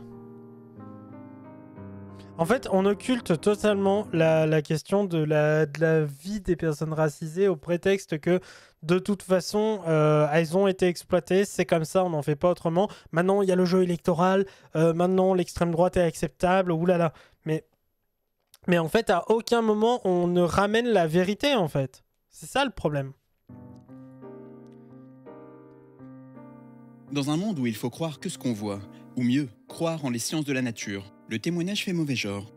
Cependant, la théorie de la connaissance en a fait une branche d'étude à part entière, l'épistémologie du témoignage. Quel est le bien fondé des croyances en des faits rapportés par d'autres? Une chose est sûre, et le philosophe C.J. Cody le démontre dans Testimony. Ce que nous savons dépend en large partie des autres. Mais la fabrique d'un savoir partagé, si un groupe de témoins potentiels est discrédité à l'avance. Si ce groupe est épistémiquement suspect, et leur jugement et leur connaissance seraient défaillants, et c'est comme ça que les académiciens s'insultent, alors le témoignage de ce groupe va tendanciellement être déconsidéré, voire n'être même pas sollicité. Quand l'adolescent Naël a été abattu par la police républicaine et que des révoltes s'en sont suivies, vous avez entendu beaucoup d'interviews de révoltés. N'est-ce pas le bon moment de citer Kant, philosophe des Lumières ? Et il se peut qu'il y ait là quelque chose qui mérite peut-être d'être pris en considération. Mais en somme, cet homme était tout à fait noir de la tête aux pieds. Preuve évidente que ce qu'il disait était stupide. De quoi rendre Kant... Emmanuel Kant, mesdames et messieurs. Voilà, bravo. Je ne savais pas, je l'ignorais. Il était blanc, pourtant, j'aurais cru que blanc comme un cul, il ne serait pas raciste. Épistémiquement suspect, non ? Plus important est de noter que l'infériorité non blanche décrétée par la suprématie blanche aurait jusqu'à des implications cognitives chez les non-blancs, torpillant leur prétention au savoir, sauf si bien sûr ces non-blancs sont soutenus par une autorité de la connaissance, européenne. Ou devrais-je dire l'autorité, l'unique, la seule. La crédibilité des faits dépendant de la qualité raciale de celui ou celle qui les rapporte, l'administration juridique est bien placée pour en donner une métrique. Ah là là, mais quelle fresque magnifique. Voilà, l'Assemblée nationale. Mais quelle fresque magnifique pour signifier la fin de l'esclavage. Mais, mais quelle fresque! Putain de magnifique! Ah mon Dieu. Non, non, non. C'est ignoble. C'est immonde. Vraiment? Non. Pendant l'esclavage, il n'était pas permis pour une personne noire de témoigner contre un blanc. Un témoin noir n'était pas considéré comme crédible. Dans la partie allemande d'Afrique du Sud-Ouest, les colons blancs ont exigé qu'au tribunal, seul le témoignage de 7 Africains puisse l'emporter sur les preuves présentées par une seule personne blanche. Les récits d'esclaves qui passaient la barrière du fouet devaient, avant publication, souvent avoir des authentificateurs ou authentificatrices blancs, blanches. Autre différence avec les États-Unis, il n'y a pas, ou peu, de récits d'esclaves issus de l'Empire français. La terreur, la peur des représailles blanches contraignaient au silence. La survie des Noirs dépendait de leur faculté à ne pas voir, de ne pas savoir. On peut évidemment l'observer au XXe siècle. 50 ans après le massacre de Tulsa aux États-Unis, malgré les effacements des archives officielles, le souvenir est resté vivace chez les survivants. Le massacre de masse par une foule d'Américains blancs fit possiblement... Merci Lady Moi, merci beaucoup pour le sub, pour ton resub, c'est ton 7e mois d'abonnement, merci beaucoup, merci énormément. Voilà, donc là c'est chaud, hein, de quoi on est en train de parler? On est en train de parler justement du fait que les personnes racisées ne vont pas témoigner de par le fait que ces témoignages déjà n'étaient pas pris en considération, mais surtout aussi parce que ça crée un risque pour eux d'être tués, d'être abattus, d'être massacrés. 300 morts. 50 ans après, en 1970, les personnes interrogées sur le sujet tiennent à garder l'anonymat. Avec elles, avait survécu la peur des représailles blanches. Le contre-témoignage noir contre la mythologie blanche a toujours existé. Même exsangue par l'absence de ressources matérielles pour sa production, même ghettoisé par les pratiques intellectuelles ségrégationnistes du monde académique blanc, même étouffé par un arsenal juridique blanc, le contre-témoignage noir a toujours existé. Les esclaves de la révolte de Saint-Leu se donnent un emblème symbolique, révélateur sans doute d'une certaine prise de conscience politique. Ces révoltés s'organisent bien avant la ravine du Trou, en amont. Ils avaient préparé cette révolte. En s'affirmant ainsi autour d'un drapeau, les insurgés se posent en Bonjour porte-parole de Emmanon. l'ensemble des esclaves. Comment ça va? Oh, j'ai pas compris ce qu'il a dit là. On ne perçoit qu'à travers le prisme des... En s'affirmant ainsi autour d'un drapeau, les insurgés se posent en porte-parole de l'ensemble des esclaves de l'île. Ah ouais. Ça va, ça va, On ça ne va. perçoit qu'à travers le prisme des concepts. Des concepts archivés par une mémoire à la fois sociale et individuelle. Cette mémoire est construite en grande partie par les témoignages, soit des perceptions et conceptions rapportées. La perception, la conception, la mémoire, le témoignage sont en constante interaction. Il en sera de même pour le dernier point, choisi par Charles Mills pour explorer l'ignorance blanche.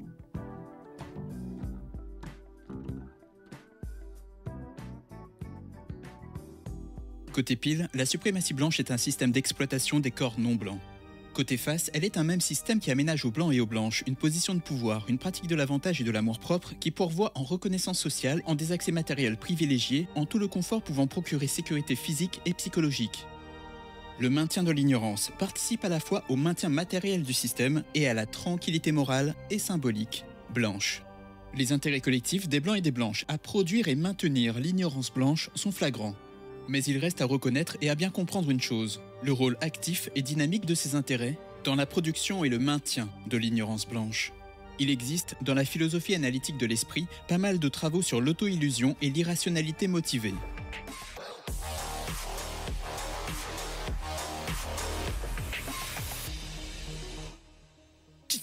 C'est moi qui parle. Je n'entends plus que ma voix, je suis le top du top et je me réveille dans 3, 2... Oh ouais, que de perfection. Qu'est-ce à dire? Qu'est-ce à dire?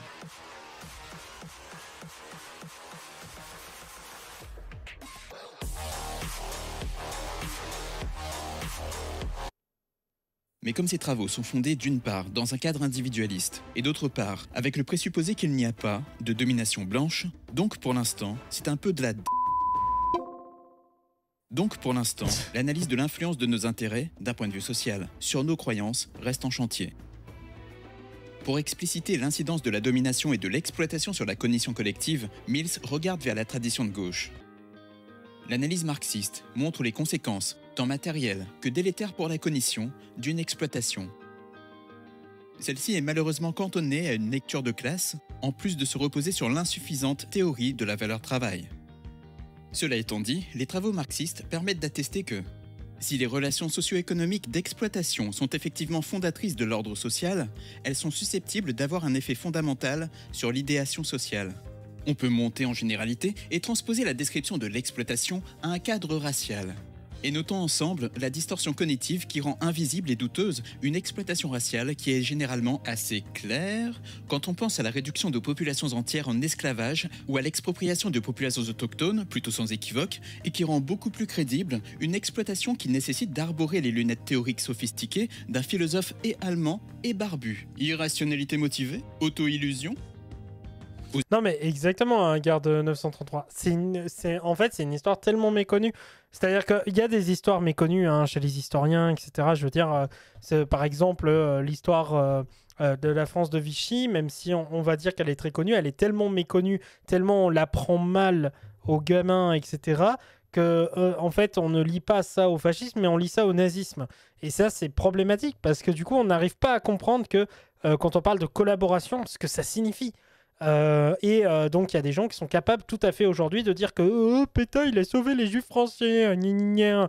Voilà, et de pas se dire mon Dieu mais il faut que je casse ma télé, cet enfoiré dit de la merde. Enfin bref, j'appuie pas au bon moment sur le bouton. Oui. Mais en effet quoi, il y a vraiment un problème je trouve là-dessus qui est assez conséquent. Ah ça c'est pas mal comme son. Regardez le bip. Attendez, je le mets plus fort. Tac. Je fais un petit réglage, hein, voilà, réglage micro. Vous êtes habitués. Voilà. Bon, j'ai suivi 5 minutes, j'ai rien compris. En gros, tout simplement, pour résumer hein, le tout du tout, c'est qu'en gros, nous avons des objectifs qui sont basés sur le fait que nous sommes des blancs pour hiérarchiquement se prémunir du fait que finalement, tout le monde est égaux et tout le monde, il est beau, il est gentil aujourd'hui. Et donc, il n'y a plus besoin finalement de parler de racialisme ou alors de questions raciales ou de questions décoloniales, puisque de toute façon, les colonies n'existent plus, blablabla. Sauf qu'en fait, ce qu'on montrait tout à l'heure... Attendez, je vais le rappeler parce que ça a été sciemment bien démontré par un type sur Twitch hein, qui s'appelle Joël Sociologue. Voilà, Et ben vous démarrez avec un putain de paquet de cartes. Ah ouais? Et c'est quoi comme paquet de cartes? Voilà, vous êtes libre, vous démarrez avec un putain de bon paquet de cartes. Eh ben écoutez, ça, c'est mon jeu de cartes à moi, je suis blanc, et ça, c'est ton jeu de cartes à toi. Voilà. Démerde-toi. Voilà, démerdez-vous. Donc en gros, en résumé, la question raciale, c'est une question sociale. Et cette question sociale, elle vient de toute une histoire où nous avons, au nom, non pas de la biologie, mais au nom de celle-ci, hein, soi-disant, donc la phrénologie, hein, c'est-à-dire l'étude des crânes, on a établi que, soi-disant, les hommes afro-américains, etc., enfin, pardon, pas afro-américains à l'époque, mais les hommes africains, eh ben, ils étaient inférieurs à nous. Et c'était des sociétés primitives versus les sociétés civilisées. Et donc, du coup, on pouvait les exploiter et les envoyer aux quatre coins du monde. Et la France, à elle seule, a exporté, on a dit combien, 1 300 000 ou 1 700 000 Sud-Africains dans tout simplement en Amérique latine. Donc voilà, dans tout ça pour vous dire que nous sommes des bien grosses... Et voilà. Aux États-Unis, des recherches comportementales ont démontré que la perception qu'ont les personnes blanches de leurs intérêts collectifs est au cœur de leur opinion. Une opinion qui trouve généralement que les intérêts des personnes noires sont opposés aux leurs. Bah oui, puisque si je suis blanc, j'ai des privilèges, donc pourquoi j'irais aller voir les opinions des noirs? En France, des recherches sociologiques ont démontré que les Blancs ont normalisé la fermeture de zones résidentielles périurbaines aux ménages non blancs. À Gonesse, commune pavillonnaire de la banlieue parisienne, les élus ont pu préempter des logements mis en vente afin d'empêcher l'arrivée de ménages immigrés. Dans le périurbain lyonnais, un maire socialiste fait également un usage stratégique de la notion de mixité sociale afin de destiner les logements sociaux prioritairement aux familles originaires de sa commune. Victimisation de l'esclavage, c'est fini. Victimisation de l'esclavage, c'est fini. Black, blanc, beurre. L'esclavage, c'est fini. Victimisation de l'esclavage, c'est fini. Black, blanc, beurre. L'opposition des intérêts des groupes sociaux blancs et non blancs affecte inévitablement la cognition sociale blanche. D'où l'utilisation préférentielle de certains concepts plutôt que d'autres. D'où le refus de percevoir la suprématie blanche et sa manifestation en racisme systémique, l'amnésie de confort pour un héritage tout aussi confortable, et l'hostilité aux témoignages non blancs, que ce soit sur la persistance d'un privilège blanc ou sur la nécessité d'une justice raciale. Et l'on comprend pourquoi la traduction et publication française du contrat racial a mis 25 ans à trouver un chemin.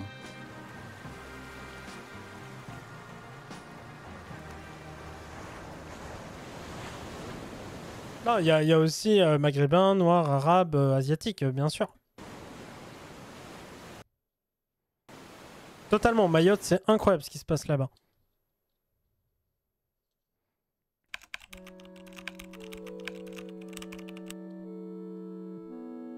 Des sociétés entières ont des règles avouées et inavouables sur ce qui doit être dit ouvertement, écrit le sociologue Stanley Cohen. Vous êtes soumis à une règle concernant l'obéissance à ces règles, mais vous êtes également lié par une méta-règle qui vous impose de nier votre connaissance de la règle originale. Le contrat racial de Charles Mills s'inspire explicitement du geste initié par la féministe Carol Pateman avec son ouvrage Le contrat sexuel.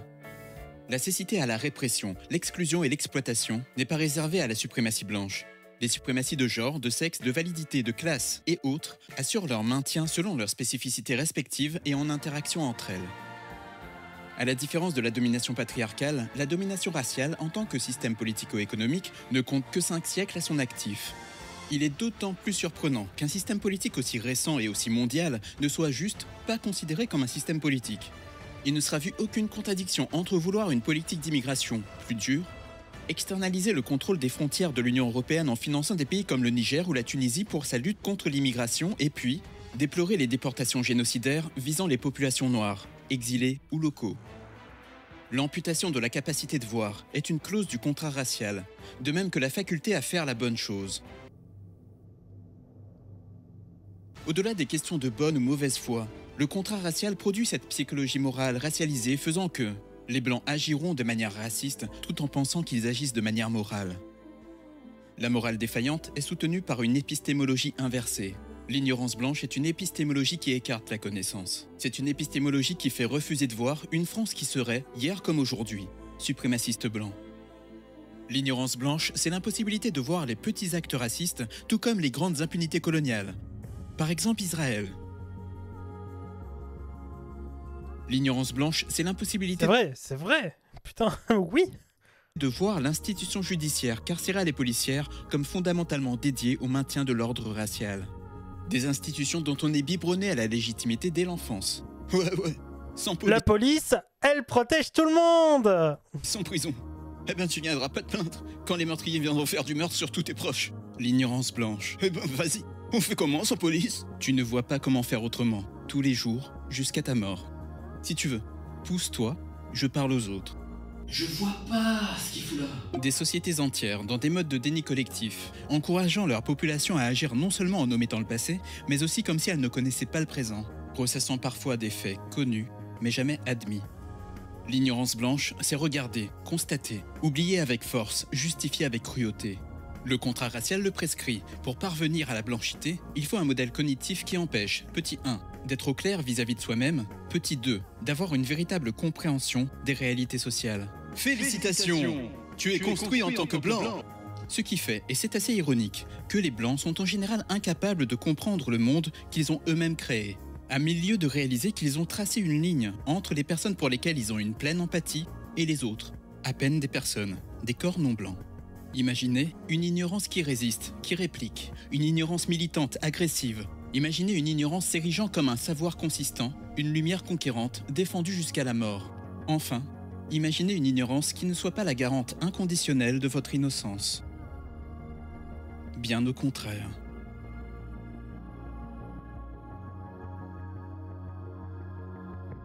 C'est tellement basé, hein, ce qu'il dit.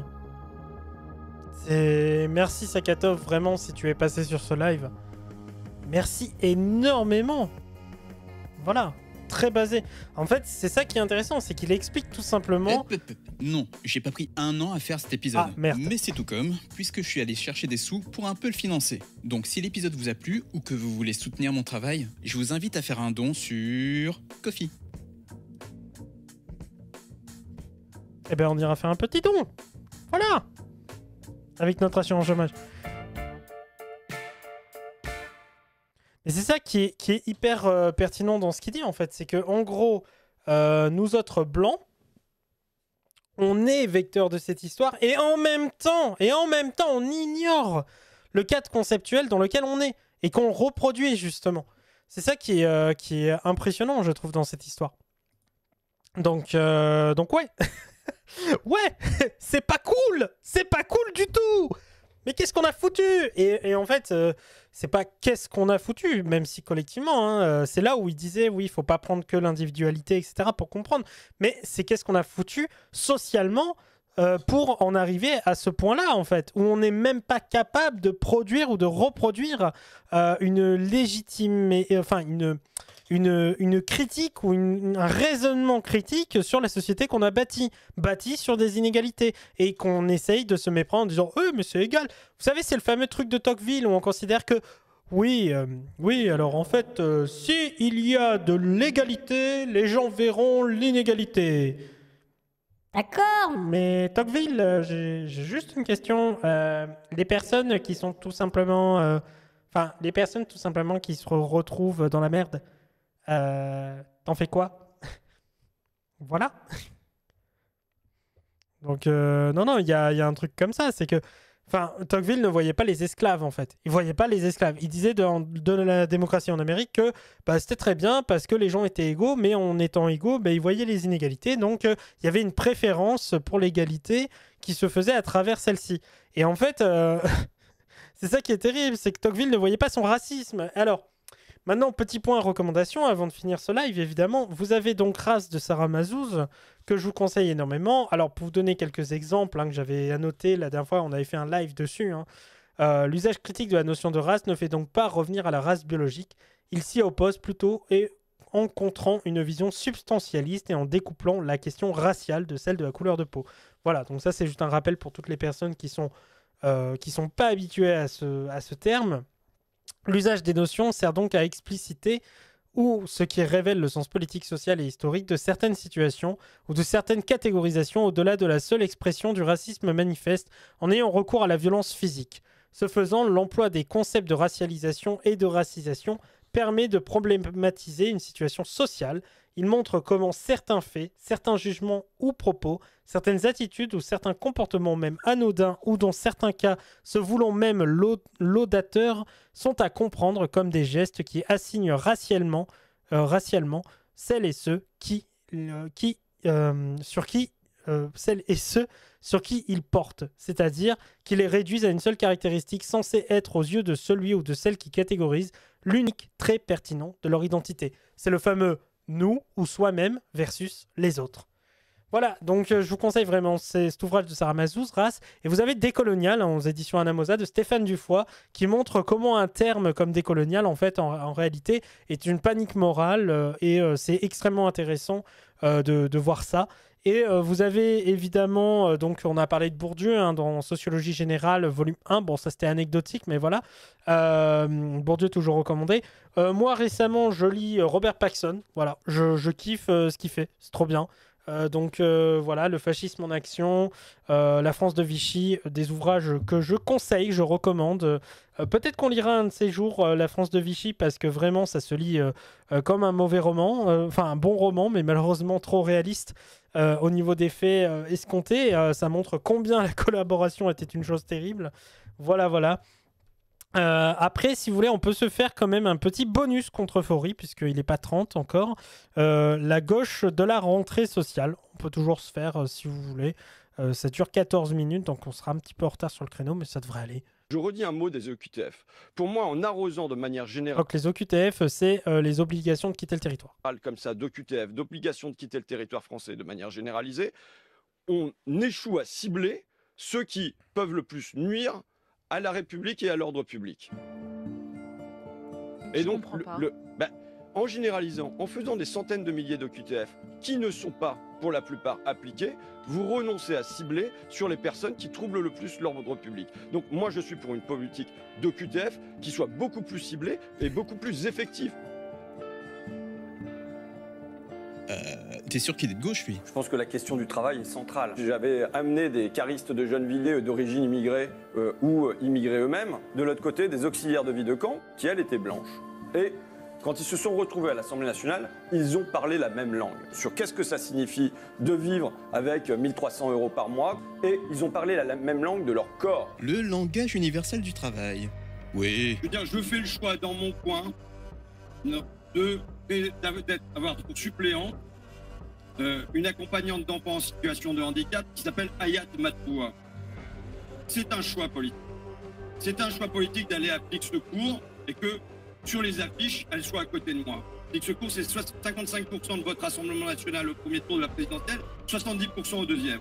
Et on inverse complètement les choses. On fait 55% au premier tour des législatives avec Hayat Matpoua. On fait 70% au deuxième tour des législatives avec Hayat Matpoua. Ah, il croit qu'un raciste peut pas voter pour une AESH. Il veut dire qu'elle est pas blanche. Ah, bah c'est tout aussi con. Bah les racistes peuvent pas voter pour une arabe de la même façon que les misogynes peuvent pas voter pour une femme. Là, je mets une image de Marine Le Pen pour qu'on comprenne l'ironie. Et j'ajoute, je suis sûr que pour lui, faire la vaisselle, c'est du féminisme. On a conquis une hégémonie culturelle sur les questions sociales, sur les questions économiques et pour partie sur les questions écologiques. Est-ce qu'on passe 80% de notre temps à parler des sujets sur lesquels il n'y a que 20% des Français qui sont d'accord avec nous? Ou est-ce qu'on passe 80% de notre temps à parler des sujets sur lesquels il y a 80% des Français qui sont d'accord avec nous? Ok, donc en fait, tu vas parler de l'immigration parce que tous les Français sont d'accord avec toi sur l'immigration. Mais c'est débile! La droite va lui mettre une raclée, il est pas prêt. Où commence l'entêtement? L'usage du racisme ou qu'en fait Macron, c'est clairement pour dire de poser un mur et qu'il y ait l'impossibilité de parler et qu'il ne puisse pas y avoir de jonction au sein des classes populaires. Pour moi, il y a un mode majeur et il y a un mode mineur, mais ça ne veut pas dire que le mineur doit être méprisé. Il faut absolument... Salut, je suis d'un rappeur qui me connaît mal. Comment lui avouer mes sentiments? Soit d'un rappeur qui te connaît bien. Pas que les combats... Pourquoi filmer un papier peint crépi? Oui, vraie question. Les combats de genre, les combats contre le racisme, soient des combats qui sont méprisés. L'entêté. Pour le bien de la gauche, il a décidé que le capitalisme n'était ni impérial ni patriarcal, je crois.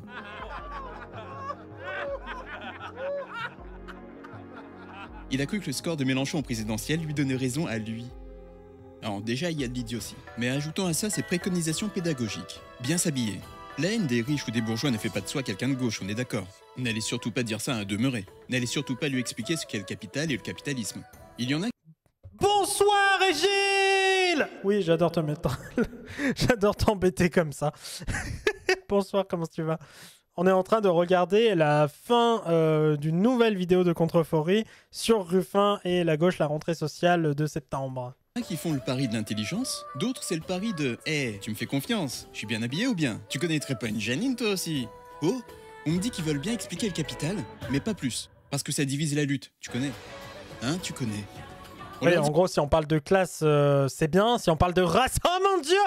Ah, personne va comprendre! Comment tu veux faire voter les gens qui en parlant machin là, de race? On s'en fout de la race, on s'en fout du genre. Moi j'ai croisé une Janine à Carrefour ce matin qui traînait les caddies. Et ben voilà, ça les gens ils comprennent. Voilà. Alors arrêtez de parler de colonialisme, de racisme, de genre. Et on suffoque, hein. Voilà. Quoi? L'immigration? Ah oui, c'est un problème. Oui. Ah oui. Oui. Pardon. Dit qu'il y a la question raciale, et voilà qu'il... Ça aussi, ça mérite un clip. Et puis d'abord, la lutte des classes d'abord, on verra le reste plus tard. Mais oui, non, mais totalement. Non, mais c'est grave ça, quoi. Bon, il a pas lu Bourdieu, le Ruffin, il a pas compris en tout cas.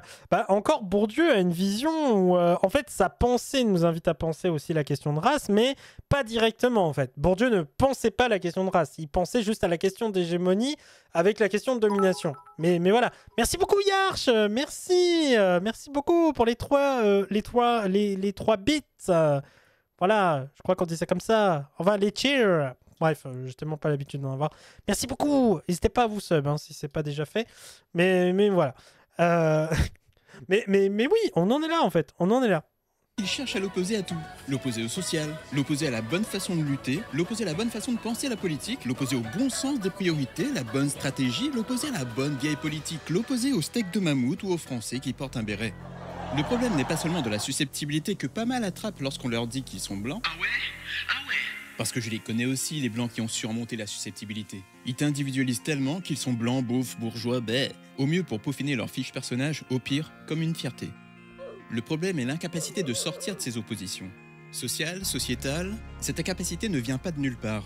C'est comme les paradoxes dont on sort en adoptant d'autres lunettes. Waouh! Depuis le début, il suffisait de regarder sous un angle de... C'est plus compliqué. Woke, c'est quoi ça encore? Intersectionnel, hein? Progressiste. Balance pas des mots comme ça. Ce qui est marrant, c'est que d'une façon ou d'une autre, la droite et une partie de la gauche s'en sont saisis pour invalider des groupes et des luttes de la marge. Ce qui est encore plus marrant, c'est quand des antiracistes disqualifient des termes que des femmes noires ont développés et théorisés. Woke et intersectionnel. Les marges, c'est suspect. Que choisir entre particularisme et universalisme? On est en France, les cours d'éducation civique auraient dû te permettre de ne même pas te poser la question. Évidemment que le particularisme c'est mal! Ouf, ça a l'air important. Le particularisme et la singularité sont souvent érigés en mots absolus des luttes collectives, conduisant à la séparation, à la fragmentation ou au réductionnisme identitaire et personnel, nous dit Fania Noël. Le gros paradoxe à dépasser, l'opposition entre le particulier et le général. Les politiques de l'identité est la plus effrayante des idées pour notre gauche de la pédagogie. Et la droite vient d'exploser. C'est en 1977 que l'un des premiers collectifs du féminisme noir en donne la définition. Nous nous rendons compte que les seules personnes qui s'intéressent suffisamment à nous pour travailler de manière consistante pour notre libération, c'est nous-mêmes. Notre politique naît d'un sain amour pour nous-mêmes, nos sœurs et notre communauté qui nous permet de continuer notre lutte et notre travail. C'est dans le concept de politique de l'identité que s'incarne notre décision de nous concentrer sur notre propre oppression. La politique la plus profonde et potentiellement la plus radicale émane directement de notre propre identité, et non pas de lutte pour en finir avec l'oppression d'autres personnes. Ça c'est intéressant parce que t'en viens à cette question de mais en fait la parole des concernés en fait. Cas des femmes noires, il s'agit d'un concept répugnant, dangereux, menaçant et donc révolutionnaire. Car au vu de l'ensemble des mouvements politiques qui nous ont précédés, il est évident que n'importe qui mérite davantage sa libération que nous. Nous rejetons les piédestaux, et nous ne voulons ni le titre de reine, ni marcher 10 pieds en arrière. Être reconnue comme humaine, tout simplement humaine, nous suffit. Nous pensons que la politique sexuelle sous le patriarcat joue un rôle aussi important dans la vie des femmes noires que les politiques de classe et de race.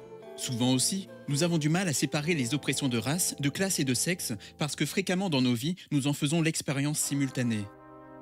Le Combahee River Collective. Sa traduction politique ne va ni vers une essentialisation identitaire, pas davantage vers la reconnaissance individuelle des identités, ou encore une reconnaissance individuelle de ses souffrances.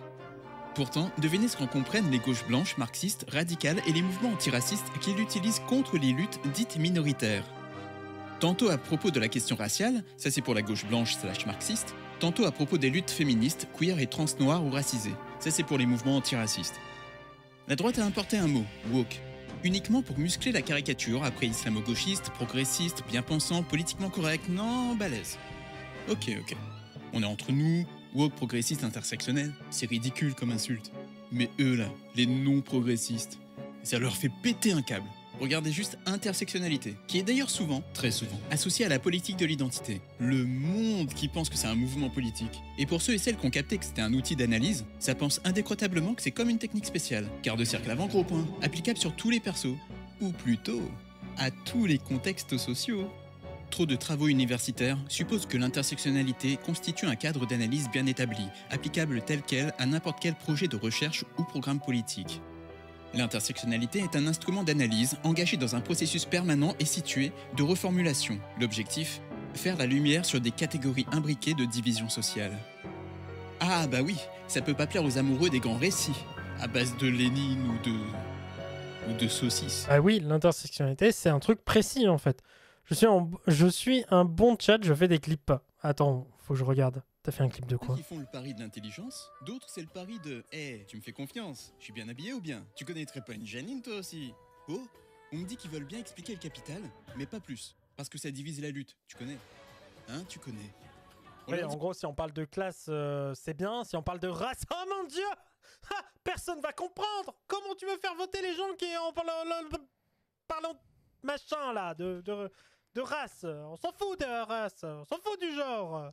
Moi j'ai croisé une Janine à Carrefour ce matin qui traînait les caddies. Je me marre tout seul de moi-même. Voilà, ça les gens ils comprennent. Voilà. Alors arrêtez de parler de colonialisme, de racisme, de genre. Et on suffoque, hein, voilà. Excuse-moi, mais je me marre de moi-même. C'est rigolo. De mes propres blagues. Bon, en même temps, j'y prends du plaisir, hein, sinon ça serait nul. Hop là, ça part dans l'équipe. Ah là là, je vais vraiment faire de tout ça une magnifique story. Quelqu'un a pris le pouls des zététiciens ? Sirma Bilgué et Patricia Hill Collins relèvent que critiquer l'intersectionnalité peut permettre de critiquer les politiques de l'identité sans le dire. Elles discernent 3 critiques récurrentes. Premièrement, la politique de l'identité serait séparatiste et fragmentaire. Vous divisez la lutte, bande de diviseurs de lutte. Encore et encore, division en de tout petits fragments. Cette accusation de fragmentation à l'infini brandit souvent la politique de l'identité en épouvantail, dans le but de défendre le concept de classe et la politique de classe contre l'intersectionnalité, assimilée à la culture. Selon ses détracteurs, l'intersectionnalité affaiblit la lutte des classes en détournant l'attention vers les questions culturelles, oserais-je dire sociétales. Par conséquent, elle abandonne le combat traditionnel contre les politiques menées par l'État et fait le jeu du capitalisme mondial. Elles prennent en exemple des tocards comme Badiou ou Zizek, mais on en connaît tellement. Et ça y va, la politique de l'identité fait le jeu de la bourgeoisie, non? La politique de l'identité, donc l'intersectionnalité, hein, dans leur tête, est bourgeoise. Deuxièmement, la politique de l'identité se concentrerait sur la reconnaissance culturelle au détriment de la redistribution économique. Si on fait abstraction du fait que les batailles pour la justice sociale des groupes défavorisés ont toujours tenu comme indissociables ces deux bouts, oui, bien sûr. Sur la question des politiques de redistribution et des politiques de reconnaissance, si on les polarise de cette manière-là, la plupart du temps, les personnes qui sont dans des formes de difficultés par rapport à la reconnaissance d'une manière d'être, d'une manière de percevoir son corps, etc., sont aussi des personnes qui sont dans des situations difficiles par rapport à la question de l'accès aux droits sociaux. Donc en fait, les gens ne sont pas dans une catégorie identitaire avec beaucoup de guillemets, ou dans une catégorie sociale avec beaucoup de guillemets, les gens cumulent encore une fois ces difficultés-là. Donc c'est pour ça que je disais tout à l'heure qu'il n'y a pas quelque chose qui serait sociétal et quelque chose qui serait social. Tout est social, mais effectivement, à l'intérieur du social, on peut distinguer ce qui relève des enjeux de classe ou ce qui relève des enjeux de race et de genre. Et ces groupes défavorisés tiennent la reconnaissance culturelle et la redistribution économique comme indissociables parce qu'ils sont... En gros, vous avez donc plusieurs facteurs, en fait, c'est multifactoriel, des causes, des phénomènes sociaux sur lesquels vous êtes pris, en fait. Dans lesquels vous êtes pris. Aux premières loges pour constater que la structuration du capital, eh bien, c'est pas ce que t'as cru. Troisièmement, la politique de l'identité serait une politique victimaire. Du point de vue des détracteurs, celles et ceux qui se réclament de la politique de l'identité veulent un statut de victime, d'où la demande de reconnaissance et de fragmentation. C'est fascinant. Chez les marxistes qui tiennent cette critique, la politique de l'identité servirait les intérêts du capitalisme mondial. Chez les postmodernistes, les identités nous assujettissent et il s'agirait de sortir de la prison de nos oppressions et de laisser ces attachements blessés ou traumatiques. Vous trouvez pas ça fascinant ? Les marxistes et les postmodernistes, main dans la main. Évidemment, Darmanin, il arrive là-dedans, il a pas grand-chose à faire. Une petite dissolution par-ci, une déportation par là-bas, ça passe. Revenez à la définition et la position du Combahee River Collective et jaugez à quel point vous avez été séduit par ces critiques. Et s'il faut reparler de l'intersectionnalité, jaugez à quel point vous tenez à avoir, petit 1, des outils qui servent indifféremment, dans toutes circonstances, gros B, des élaborations qui aspirent à l'universalisme ou au statut de grande théorie. Ce qui implique que l'identité soit apolitique. Est-ce que je donne des exemples pour montrer que l'intersectionnalité est une pratique très concrète et pour répondre à l'attente d'exotisation? Non, parce que j'ai rien mis en place dans ma narration pour contrer la machine à tout rendre anecdotique, la machine à sociétaliser. On est habitué à ce que la race et le genre soient une note de bas de page à la fin de nos vidéos de gauche, je sais. Ce qui fait déjà de cette vidéo une grosse note de bas de page. En fait, il ne suffit pas d'avoir les bonnes lunettes. La défense d'un ordre politique ne souffre pas d'être incohérente. Elle construira les règles qui lui donneront raison et cohérence. 2 poids 2 mesures, toujours. Hypocrisie à la folie. Bon, c'est pas Roussel quand même. Il défend les démunis, on peut pas lui enlever. Si, on peut lui enlever. Et ce n'est pas jouer sur les mots. Est-ce que sa stratégie politique est délétère? Oui, parce qu'il active sous une énième nuance le suprémacisme blanc. Il en faut des strates de suprémacisme pour consolider une société inégalitaire. Bah au moins lui, mes potos nazis, ils peuvent voter pour lui. On dirait un gag. Ça ne l'est pas. Pourquoi la France n'a pas saisi l'opportunité de peser sur le gouvernement? La réponse dans la prochaine vidéo. Je voulais vraiment en rester là, mais... Une insurrection, 500 communes, une révolution a été initiée et la gauche a encore regardé ailleurs ou bien l'a réprimée. Des jeunes jetés en prison, du ferme. La police tue, la justice brise les destins. La rentrée va être sociale. L'inflation, la faim? Ils ont pillé des supermarchés, pourquoi d'après vous? De quoi ils sont en train de parler pendant que la justice républicaine répare l'humiliation que les révoltés ont infligée à la police, CRS, BAC, CRS 8, Darmanin et Macron? De la fierté du travail, pas n'importe lequel, la fierté du travail pour le pays. En toute sincérité, toujours, en honnête gens, à la folie. Voilà, quand on leur parle Tout à fait, Lenny, moi, hein, tout à fait. d'affect en politique, ils prennent en compte soit leurs sentiments bien individuels égocentrés, soit les affects qui les passionnent. La fierté blanche, nationale, impériale. Depuis l'enfance, depuis la balle aux prisonniers, oh mon Dieu, jusque dans mon lit, on m'a demandé de choisir un camp. Les faibles ou les forts, littéraires ou scientifiques, vierges ou salopes, Israël ou Palestine, l'Europe, oui ou non, homo, hétéro. On peut difficilement tenir une minute à regarder cette littéraire hors sol, telle que la bourgeoisie en produit à la chaîne. Mais simplifier, c'est réduire. Trancher dans le réel, c'est le mutiler, nous avec. Oui, mais en fait, trancher dans le réel, oui, c'est légitime, enfin c'est logique, c'est cohérent. Ça s'appelle rendre compte d'un phénomène social, bordel de merde. Pardon, désolé. Et cette part que dans l'impatience d'arbitrer, nous pourrions abandonner, c'est la plus riche, sûrement la plus libre.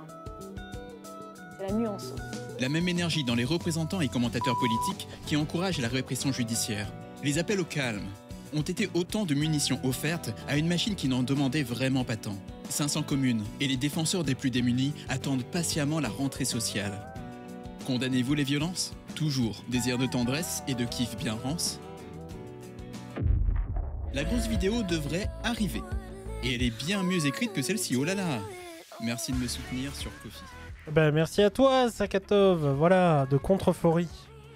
Voilà, donc on a terminé magnifiquement sur notre très beau, très belle vidéo, voilà, tout simplement, très bon. Et puis quel live les amis, quel live, incroyable, hein, n'est-ce pas? Enfin voilà, donc je vous remercie encore tous et toutes d'avoir été là.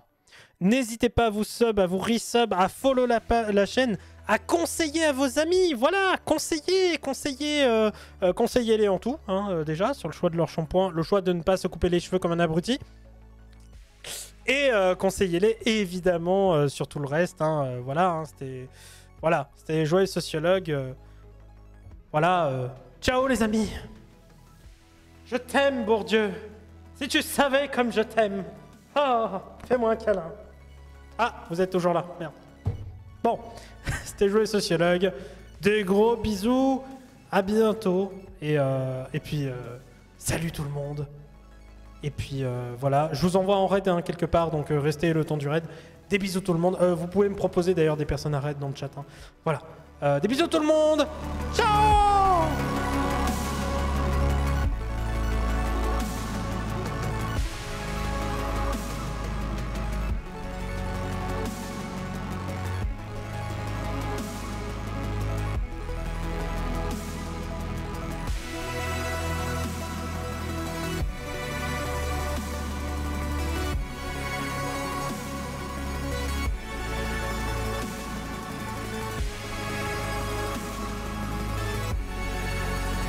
Ah, et information, on se retrouve tout à l'heure à 21h, voilà, pour John Dallas en roleplay.